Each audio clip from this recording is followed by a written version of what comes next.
Hello, everyone. Welcome to another episode in our ongoing coverage of the Grant Morrison New X-Men run. We are picking up with New X-Men Volume 3, New Worlds. That goes from issues 127 to issues 133. I'm Bob in Cascadia. That's Matt in the Southland. Matt, how you doing this evening? Doing pretty well, Bob. This X-Men, it takes it to the next level, I feel. I don't think the last volume was bad by any means, but it was maybe a little bit of a step down in quality from the first one. This third one puts you back up about close to the same level of quality as the first one. I agree, and I also feel like, too, the second one was tying up loose ends to the first one.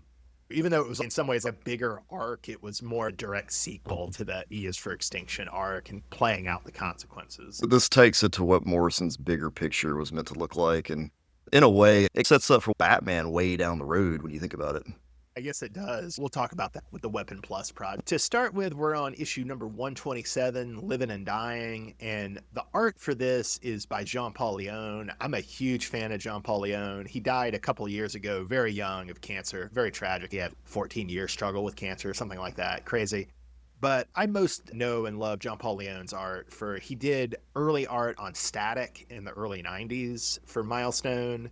Then he did a comic around this time, I think maybe a couple years after this issue. He did a Wildstorm series called Wintermen that I really like. That's a revisionist take on Russian superheroes. Maybe we should look at it sometime for the podcast. It's just a single miniseries. It's not set in the Wildstorm universe, though. It's got its own characters. When he died, I don't know if you remember, Tom King put out, he was working with a Batman Catwoman one shot with Leon. I can't remember how much art Leon had finished for it, but they put out that Batman Catwoman special with Leon's art, and also they got some other all-star artists to finish it out. I think 2021, 2022 that came out. But even though this is a Zorn spotlight issue, my favorite panel of Leon's art in this is on page 4. We get this splash panel of Jean Grey. She's got the Phoenix Fire around her head, as she sometimes does in this era, right?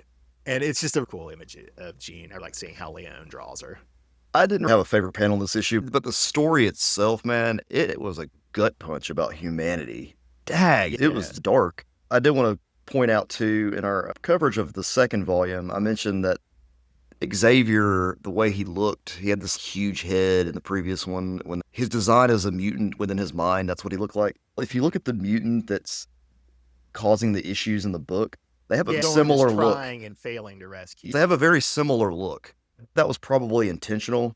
Here, Zorn isn't able to say it was one mutant that was trying to get medical attention for his mother, help his mom. That's all it was. It's a sad story. It does have a sweet ending. Zorn reconnects with an old Chinese man in New York, and they know a couple of the same people. So it ends with both of them enjoying steaming bowls of rice with chopsticks, sitting and watching the rain. It's a real downer issue. It's a pretty nice last page. Yeah, it's a huge downer because the previous page, you see the crane lifting the dead mutant's body. But then the last page literally says life goes on. The podcast goes on, so we go to issue number 128, New Worlds, which gave the title to New X-Men Volume 3, the trade. Igor Cordy's back on the art. And here, Matt, we meet the Paris branch of X Corporation. You want to run down who we have for the Paris X Corp? Yeah, so we've got Cannonball, Darkstar, Monet, Siren, Richter, and Multiple Man. Real quick, Bob, let me run through these to make sure I remember who they are. Cannonball, we know that guy. Famous for being on the New Mutants. Darkstar. Actually, let's hold off on Darkstar. There's something later about Darkstar. What about Monet? Monet is from Generation X. Sometimes her code name is M, but that's a little unwieldy. Her name's Monet St. Croix.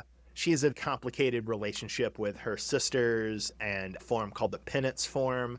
But that's mostly in complicated plots in Generation X in the 90s. If you look at Monet now, she's basically a very rich Algerian woman who has Superman powers and telepathy and very much looks like Veronica Lodge from Archie. If I ever need to explain Monet to someone, I just say she's Veronica Lodge with Superman's powers and telepathy. Okay, I like that. She's also very much the junior White Queen in some ways, although in a way the Stepford Cuckoos who just got introduced are going to replace her from that, but she's very much a younger Emma Frost, and they do a bit with Emma being a sort of a mentor to her in Generation X in the 90s. You got Siren, who's Banshee's daughter, correct? Yeah, mostly powers. From very pronounced Irish accent in this issue. Not always the case, but very much the case here. And then Richter, he can create earthquakes or vibrational forces or something. Yep, also from X-Force. And Multiple Man, Jamie Madrox, he can multiply himself.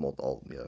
Very characteristic of the X Factor in the 90s was Madrox, the Multiple Man. Interestingly, you're going to get, and we might look at this sometime way down the line, it's good, but there's just a lot of it, and it doesn't tie into very much other X-Men comics, but there's a huge 2000s run of X Factor where Peter David, who wrote X Factor in the early 90s with Havoc, Polaris, Strong Guy, Multiple Man, Quicksilver, he comes back and writes X Factor for a huge run in the 2000s. His team, which I think that will launch a couple of years after this trade, but his team for that run, it really shifts. But at different points, Monet, Siren, Richter, and Madrox are all on the X Factor team that Peter David's going to write in a couple of years. Okay, that makes sense. I've seen these characters all over the place, except for one, which we'll talk about. But we also have the first appearance of another character, but we're not going to go too much into detail with him until next issue. Yeah, there's a useful page next issue that actually helps explain our debut character. We're referring to Phantom X. He actually, issue 128 was his first appearance in comics. My favorite panel in this issue, then, is in 128, page 15. And it happens to be my favorite panel as well, Bob. I don't know how it couldn't be everybody's favorite panel, because it's the only one in this comic. It's the best panel in this comic. Usually I don't pick favorite panels in Cordy's comics, but this one is so good you have to do it. So it's Jean telekinetically juggling the silverware around her head. Then the Phoenix is also possessing Jean and says to Xavier, Jean is only mouse. It's my favorite panel too, and it's just funny because it's the forking Phoenix, Bob. It is the forking Phoenix, Matt. It's the forking Phoenix. In the sense of both that as a euphemism for a swear word, but also in the sense of the forking pack. That's good. Then we go from that awesome page to the cliffhanger page, which is the beginning of Emma and Scott's telepathic love affair, which starts with Scott going to Emma as a therapist and Emma striking what I can only describe as an inappropriate pose as a therapist. This is where I want to start talking about the art, where the art really hit me, because I looked at this image of Emma. There is nothing sexy about this image. I do not find anything sexual about this art that I'm looking at right now. Do you? I see how it is meant to be sexy. Okay. I do not think it succeeds in what it is trying to do. Again, I don't think Cordy's work on New X-Men is good for the most part. I would be curious to read some of his European work. If you have ever been a fan of any of Morrison's X-Men, you've probably seen the image we're talking about, because it's quite striking. It's not sexy, even though it's trying to be, but it is definitely striking. So we're moving on to issue number 129, called Phantom X, after our guy Phantom X. And Matt, easiest page to explain Phantom X is on page 13. This never really hit me before, but on page 13, I don't think I've ever seen Phantom X and Moon Knight team up in a Marvel comic. It might have. I'm pretty sure it hasn't, but maybe I'm wrong. But I realized on this page that Phantom X basically is Moon Knight. Look, they both wear white uniforms. They both have feminine assistants. They both have flying vehicles. They both collect Egyptian statuary. They both have lavish layers. Phantom X just is Moon Knight. Why don't they just try to write Phantom X as Moon Knight? Even the costumes and the way he acts could just be another personality of Moon Knight. It's so simple. It could write itself. But I don't want them to, because it is important for the Morrison run that Phantom X be a mutant. Right. You don't want Moon Knight to be mutant. It doesn't work that way. I'm glad that Morrison created Phantom X separately. And I think the other thing going on, have you ever heard of an Italian movie called Danger Diabolique? No. We should maybe watch that and talk about it for the podcast at some point. It might be interesting. It's an Italian superhero / anti-hero movie from, I believe, the 60s that's cashing in on the James Bond craze, but it's an adaptation of a comic strip, and Diabolique is this sort of roguish gentleman thief burglar who's also an anti-hero. And basically that's what Phantom X is, but with weirder stuff about having this mutant brain connection to a UFO. For clarification, Phantom X is a mutant. He wears an all-white outfit. He's French, right? He is French. Wears a mask. We don't know what he looks like underneath. You said he speaks to a UFO. He has a connection to a UFO, but it's connected to his brain. That's the main aspect of his power. He also seems to do something to his bullets when he fires them, but I don't remember what that is. Somebody was making fun of him and calling him a Matrix ripoff in this art. That makes sense. Which Okay, he definitely is. That makes sense. I'm assuming too he's got some healing factor, maybe. Then why does he pour juice on his head? Oh, I couldn't even begin to tell you. Grant Morrison doesn't want to explain it to us either, Bob, so I just have to go with it. I'm assuming he just pours juice on his head. I'm looking at Phantom X's power section on Wikipedia. The main thing is that he talks to Eva.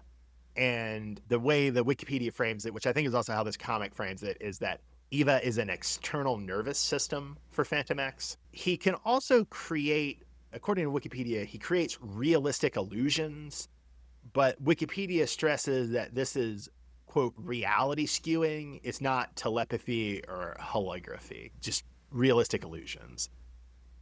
They get into this, I think, in later issues of Uncanny X-Force, but this makes him sound even more like Moon Knight. He originally had 3 brains with distinct personas. He's in Remember's X-Force, right? Yeah, that comes up in Remender's X-Force, but also maybe another X-Force after Remender, maybe Cy Spurrier's.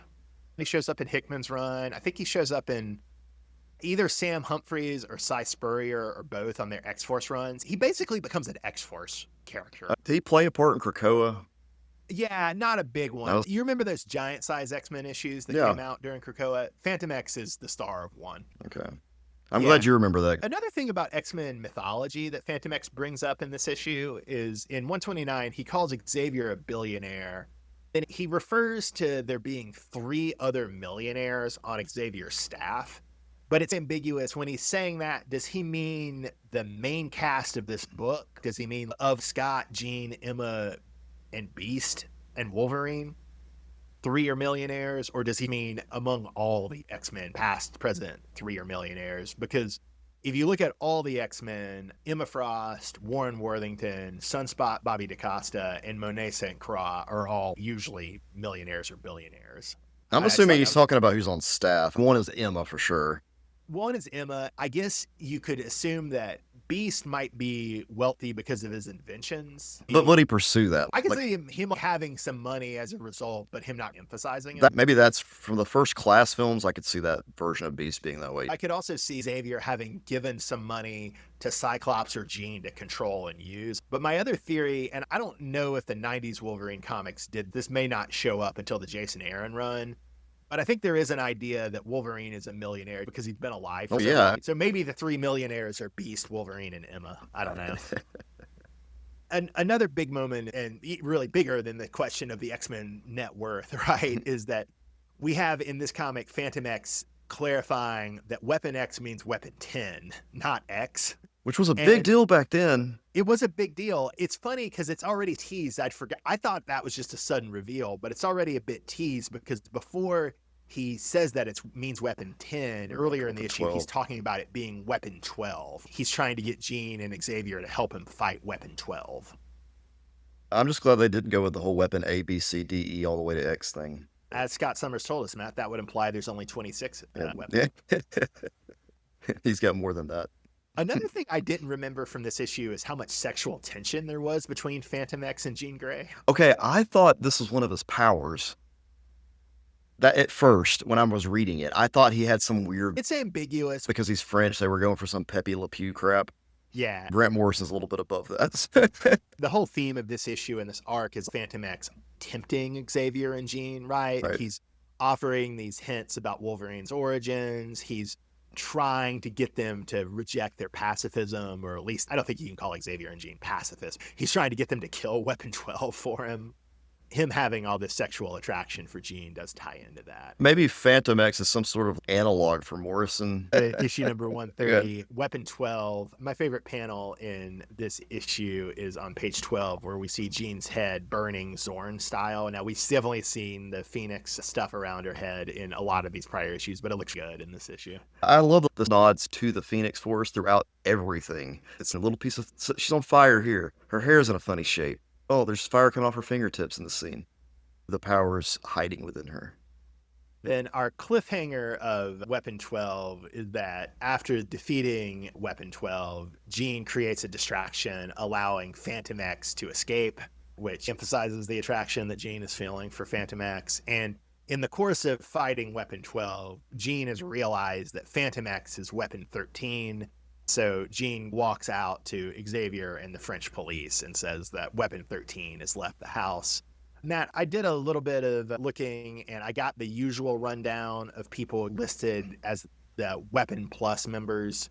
Do you want to read that list right quick? Weapon 1 is your super soldier, Captain America. Then weapons 2 through 3 are... Do you remember the comic We Three? It's a Vertigo comic that Grant Morrison made about animals who are engineered to be super soldiers. And it had already come out by this point. And so the reference that when Phantom X is explaining the different iterations of the Weapon Plus project, he mentions that weapons 2 through 3 are animals. That's usually assumed to be a tip of the hat to Morrison's Vertigo miniseries, We Three. Then weapon 4 would be the Man-Thing. Some of these are a little dubious. Some of these haven't necessarily been confirmed. And that would somewhat contradict what Phantom X says, because Phantom X, I think, says weapon 4 through 6 are minorities. I don't know that much about Man-Thing, to be honest. Then weapon 5 with the V is Venom. Super soldiers. In the Donny Cates, you have the revelation that the U.S. government's been using Venom super soldiers for years, right? Yeah. Especially in Vietnam. I read that. V is for 5, V is for Venom, and V is for Vietnam. Just remember, folks. All right. Weapon 6 is Luke Cage. I did not know this. Weapon 7 is Nuke. And you remember Nuke, that bad guy from Daredevil? Yeah, I remember Nuke. Weapon 10, of course, is Wolverine. Although also I think Sabretooth and Maverick are considered a part of that process too. We've run into another issue here, Bob, because we have been saying specific names of characters, whereas really should we have been saying number 1 was the super soldier program? It's a good point to bring up, because there are other super soldiers that are created around Captain America. So you might see them slotted in as Weapon 1. An example of that is Isaiah Bradley. Although sometimes you see Isaiah Bradley listed as Weapon 1, sometimes you see him listed as Weapon 4. The internet's not very consistent. Each weapon is a program. So if Weapon 1, the first set of weapons would have been the super soldiers, and it all was during a certain time period. Who was next? For Weapon 11, I think the original plan that Rob Liefeld had was for Deadpool, but I think they abandoned that. Although I do think a lot of times people do think of Deadpool as being a part of Weapon 10 along with Wolverine. Weapon 12 is the villain we saw in this art. Weapon 13 is Phantom X. Then I don't like this, but a later retcon makes the Stepford Cuckoo's Weapon 14. Boo. Yeah. Boo. I find that highly unnecessary. Very doesn't boo add to that. much. You need to be a government program. Moving ahead, we're on issue number 131, Some Angels Falling. I have to feel bad, Matt, because at the start of this issue, I didn't bring this up in the notes, but I didn't really like how Morrison wrote the Paris X-Corps in the Phantom X arc. I especially don't really think Morrison has a good handle for Madrox or Monet. I don't think Morrison really gets their voices. They do not get Madrox at all. There's no humor in Madrox. He's a funny character. He's meant to be funny. Also, having the climax of the Phantom X arc is Professor X takes over Madrox's mind and uses his dupes, which is Madrox doesn't need Xavier to control him. Madrox is capable and smart enough to do something on his own. Do it himself. I don't think Morrison does Madrox or Monet in particular justice. But the start of this is Darkstar gets killed by Phantom X because Weapon 12 possessed Darkstar. Breeze it over that, but it's a deal because Phantom X straight up kills her. Something's messed up with Phantom X. Phantom X isn't going to be on the X-Men team. There's something weird here. There's something wrong with this dude. Jean wants to get with him because Jean Grey has a thing for people who came out the Weapon Plus program. It doesn't matter if it's Wolverine, Phantom X, or Deadpool. Jean Grey. To come back around, we have the funeral of Darkstar opening this issue. And we have Emma making a joke about who is Darkstar, which I have to say makes me laugh because I also had that same problem with Darkstar. And the reason is that even though Darkstar was a mutant, she was introduced in the 80s in a Hulk comic. And so she's not in a lot of X-Men comics. By the time she started showing up in X-Men comics in the 90s and the aughts, she was well established in other Marvel comics that I never read. So I always felt confused when she shows up because I don't know who her deal is, and the X-Men comic never explains her to me. So I vibe with Emma's joke at Darkstar's expense, but at the same time, it makes me feel a hypocrite because I'm annoyed at Morrison for not really getting two of my favorite X-Men characters right in the previous arc. She's Russian. I don't know what her powers are. She was part of the Winter Guard. She did make a short like a cameo appearance in X-Men animated series, Red Dawn, that episode.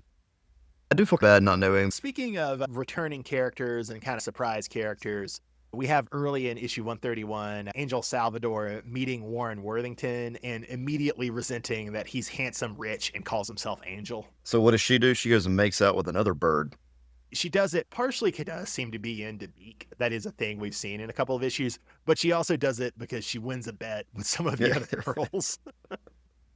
I think my favorite panel from issue 131, it's on page 9, where we see Emma's in a reclined pose as Beast is telling her to not mess with Scott and Jean's marriage. It's undignified and Jean is going to kill you.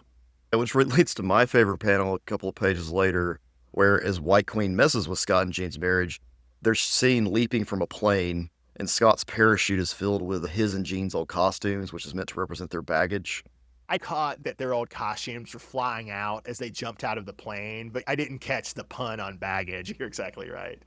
So, Matt, my guess at your favorite panel, though, was either going to be on page 16, where Emma's in the telepathic bedroom telling Cyclops that Jean is afraid of his repression, which is, man, that's a burn, Emma. Or when Emma shows up in the Phoenix outfit 2 pages later. There's a lot of craziness going on here. Once again, the way Scott's written, you can't tell if he's serious or joking or if they're going to do it or not. Icy calm lunacy. The cliffhanger of the issue, though, does seem to be Scott accepting Emma's telepathic sex proposition. Moving ahead to 132, which is called Ambient Magnetic Fields. And for the art in this issue, Phil Jimenez comes on. He's most famous for a run on Wonder Woman and a later graphic novel on Wonder Woman. But Matt, you probably remember him from Infinite Crisis. I do remember his work there.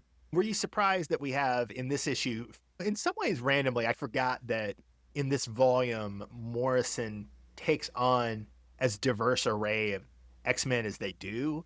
Because I assumed that the book was mostly Scott, Jean, Emma, Wolverine, Beast, then the new students.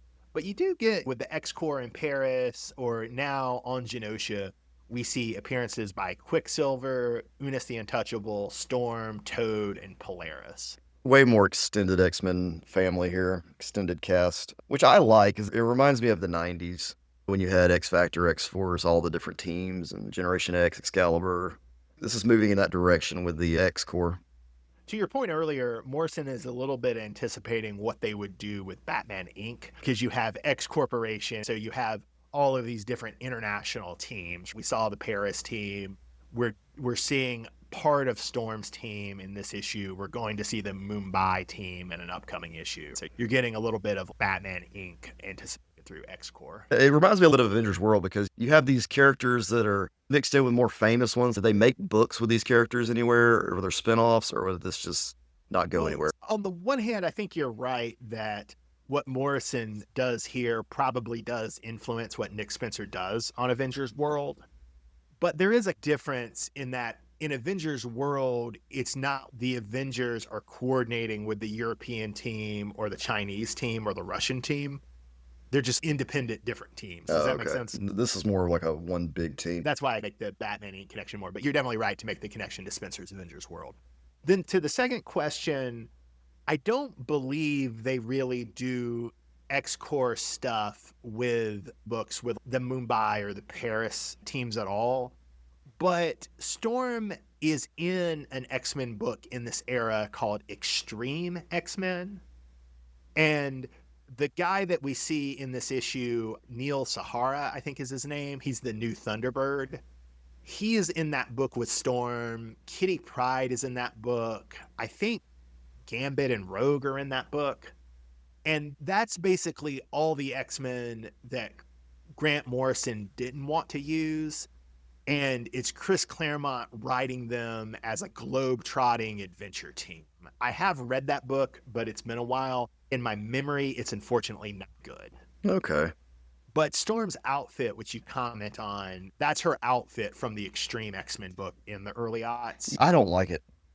I appreciate that it's trying to reference that original Dave Cockrum Storm costume from the early Claremont run. So I appreciate what it's trying to do, but yeah, I agree with you. It doesn't work. It looks like something from Storm of Apocalypse or something. The color scheme, the design of the lightning bolt. I've seen it in video games, and I'm always, skip that one. Another character, Bob, that comes back here that I was happy to see was Eunice, because I was not as seeing him in this comic. I had not really known much about him until we'd gone back and gone through the Silver Age comics. It's nice to see him after the Silver Age. I do feel like he needs a costume redesign. Oh, sure. Jimenez's art, but Jimenez's version of Unis's costume does not look good. No, it doesn't. And then we also have another character too, Bob, that shows up this issue in Polaris, which she's completely unhinged. Which, have we seen this before? Well, Matt, I got news for you. We're going to see it again. I want us to do the Peter Milligan run, which is a controversial run and not well liked, but I believe Polaris is pretty crazy in that one too. Yeah, so we're seeing a lot of the same themes we saw in Silver Age. A lot of the same callbacks. Shall we go ahead to our last issue for this collection, 133 Dust, Matt? Sure, Bob. I just want to note the irony that Dust is the first Muslim mutant in the X-Men books, and the issue where she debuts is drawn by a Nazi. Isn't that funny? Yeah, it's hilarious. It's hilarious, Bob, how the world works now. In Dust, Xavier on a plane, and he's reading a French magazine. Do you think Xavier actually reads French, or is there a French person on the plane that Xavier is telepathically borrowing? Oh, he's totally borrowing. Xavier doesn't know shit. Fair. If you can block Xavier's telepathic powers, he's screwed. Try to get that Cambridge or Oxford doctorate without your telepathy. You try that. When you can influence anybody that does anything. Matt, you had a question about branding. Speaking. Yeah, in a couple of pages later, you've got Jean Grey, and we've seen Jean Grey throughout the entire thing, but she's wearing something she hasn't worn the whole run. She's wearing a T-shirt, but it's the Phoenix symbol. On the one hand, it's a cool shirt, and I like the look. On the other hand, it is a little bit weird of, hey, I'm just going to wear a T-shirt with the logo of the entity that possessed me and caused me to do a genocide. Is she just buying this? How you can buy the Superman shirts at Hot Topic? Is this, you buy the Phoenix shirt at the Hot Topic too?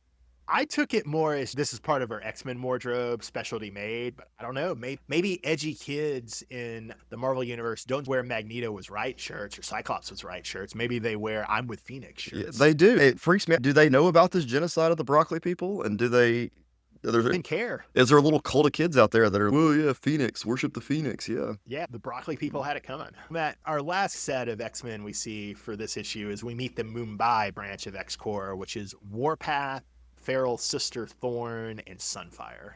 The presentation's a little confusing because when Warpath first showed up, I thought he was a vision of a dead guy. I thought it might be Xavier is hallucinating his guilt over the original Thunderbird dying. That's how that was my exact feelings, Bob, when I was reading this, because I was surprised when I got to the next page. I said, oh no, he's legit there. When you first see Warpath, you think it might be Xavier having a mental projection of his guilt.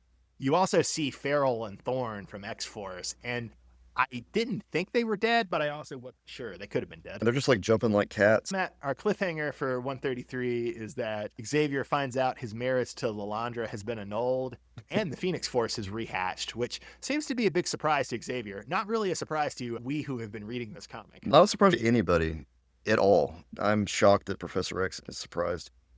I do like the character of Dust. This would be an awesome character in a video game. There's so many cool things they could do with that graphically. Dust is very cool. Thanks for going on us for this journey. Before we sign off, Matt, I think I would rank the new X-Men volumes so far. Volume 1, E is for Extinction. Volume 3, New Worlds. Volume 2, Imperial. Would you agree with that ranking?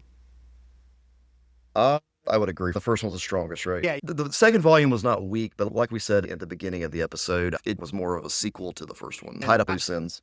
On the whole, the art is the weakest in that middle volume, too. All right, Bob, before we go, too, let's talk about new characters. If you had to think of the new characters that have been introduced, which is your favorite? So you want me to run down the list, right? Yeah, let's run down it real quick. What we got? Stepford Cuckoos, Beak, Angel Salvatore, Chorus, Dust. Am I forgetting anyone? I think that's everybody. On the one hand, I would want to say the Stepford Cuckoos. Oh, Phantom X, too. Oh, not really an X-Men, but yeah. Yeah. I'm tempted to say Stepford Cuckoos, but that's the easy one, so I'll say Dust. I like Dust, too. Yeah, there's something about Beak. I like things from his perspective. There's fun. He's what you would expect if one of the Morlocks had joined the X-Men. Imagine if one of them had taken him up on that offer. And we're seeing it through that. We're seeing that type of existence with him, which is fun. There is a pretty good art in Ed Brisson's New Mutants during Krakoa that features Angel and Beak. We might jump ahead and just look at that art because it's fun. Okay. That might be something to do after we finish the Morrison run, just as a art. But yeah, I agree with you. I like Beak and Angel a lot, but I probably give it to dust, like you said. All right, listeners, we're going to keep this journey going. And next week, we're going to do New X-Men Volume 4, Riot at Xavier's, and it's issues 134 to 138. Did you say Riot at Xavier's? Riot at Xavier's. Man, one of the best arcs. That mansion just cannot stay together. Xavier's house always falling apart. I should maybe note for the listeners and for Matt that the reading's going to get a little lighter here on out, because Imperial and to a lesser extent New Worlds were a bit bigger trades, but the last 4 trades on the run are more on the short, or a little bit more on the shorter end as compared to Imperial and New Worlds. More like the first trade, which is a pretty short trade. When I went through this run the first time, I went through it so fast. It goes by quick. It's good stuff. It does go by quick, for sure. Listeners, thanks for joining us on our Uncanny Trek through the Grant Morrison X-Men. I'm Bob in Cascadia. That's Matt in the Southland. Have a great night, everyone. Thanks for listening.